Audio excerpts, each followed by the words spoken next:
जिल्ह्याला करवीर तालुका तालुक्याच्या या बाजूला पिकवडगाव गावाला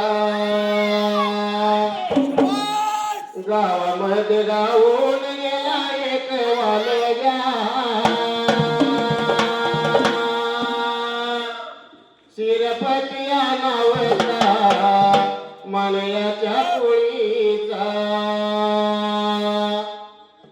बबताई गा नावाची पत्नी जोडीला सुकायाचा संसार त्यांनी फुलविला काळाया नव घाला घातला माने पोळीला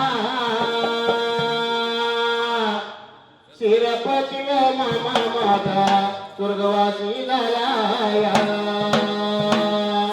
पुनर्जन्म द्यावा माझ्या शिरपती मामाला हेच मागणे देवाला माझ्या संत बाळू मामाला माझ्या माधवाचा नवनाथाचा वरदाचा माझ्या शिरावर ताप मार गंबाड्या डोलावर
असल्यामुळे मनुष्यवस्ती कमीच होती ती कशी कधी दुसरी आश्रम होते कुठे 3 दिवस कुठे 1 महिना कुठे 3 महिने कुठे वर्षभराचा वाटल मुकाम करीत श्री रामरायानी सीताबागाच्या वदाला गेलं पाणी संपूर्ण व लक्ष्मणास वनवासाचा कर्क काळ म्हणून निघाले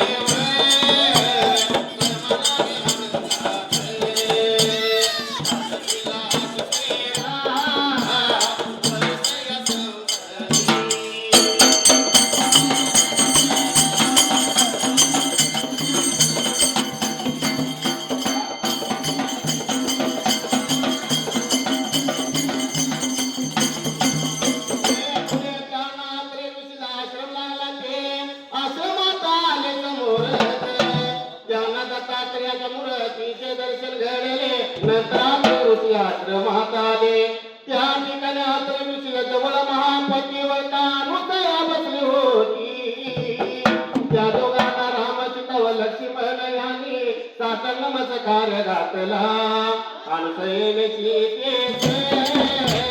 उठवून प्रेमाने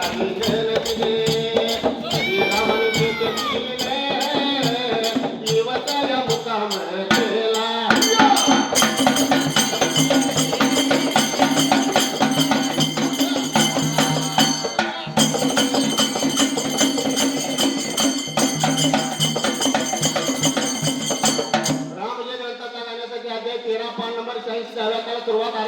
सुरुवात आहे. आता हेडिंग आहे दंड काढण्यात किती दृश्य संवाद 2 ग्राम लोकांचे दर्शन सोलग्राम युवराज बोध सोलग्राम अगस्त ऋषीचे महात्मे सोलग्राम जटाव भेट पूर्णिला 2 वळी 1342 याची रेडी संपल्या. पहिल्या वळी सुरुवात आहे. श्री रामचंद्र उडावरून निघून सीता द्या तो मित्राचा दंडराज करण्यात आले. प्यारे असल्यामुळे मनुष्यात वस्ती कमीच होती. तीन ठिकाणी ऋषी आश्रम होते. कुठे 3 दिवस सोलग्राम, कुठे 1 महिना सोलग्राम, कुठे 3 महिने सोलग्राम, कुठे वर्षभर असा वाटेतून काम करी श्रीराम राणे सीता पान संपले. पुढल्या पानात सुरुवात व लक्ष्मणाच्या वनवासाचा कर्तव्य मनोनिग्रहाने सोलग्राम सैमानाने आनंदात घालविला. अशी 13 वर्षे संपली. पुढे त्यांना अत्रुंश आश्रमाला ते आश्रमात आले. समोर त्यांना दत्तात्रयांच्या मूर्ती दर्शन घडले. नंतर अत्रुंश आश्रमात आले. त्या ठिकाणी अत्रुंश जवळ महापतिव्रता अनुसया बसली होती. त्या दोघांना राम सोलग्राम सीता व लक्ष्मण यांनी साष्टांग नमस्कार घातला. अनुसयाने सीते सुटून प्रेमाने आलिंगन दिले. श्रीरामाने ते 3 दिवस मुक्काम केला. इथे 14 वळ्यात 97 शब्दात पेडगा संपला असायला. सुरुवात आहे. ते कोण निघताना हाताने रोज त्याला मंडळ आशीर्वादिला. अनुसया सीतेचा आपल्या कपाळात तो कोऱ्याची माया कपाळावरती. वटदीन यमनाने दिवस केला या नेसवली. दीन सुखनाया सुंदर फुलाच्या माळावरती गगराचे. घालून तुला या रात्रीचे चित्रे तरी कधी किती वाटणार नाही.